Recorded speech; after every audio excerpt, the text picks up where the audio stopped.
It's me. I'm here in the photo studio, and I'm actually recording this video here using the new Hubsan Skyhawk airplane. And as you can see, as I move the airplane itself, you can see the transmitter that we have right here, and it also has a built-in TV screen, built-in video monitor. And the airplane is controlled with this transmitter.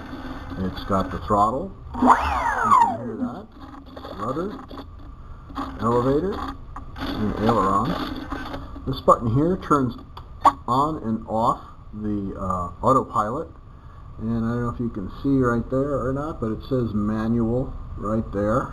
And turn that back on, it's the stabilization system. Turn it off.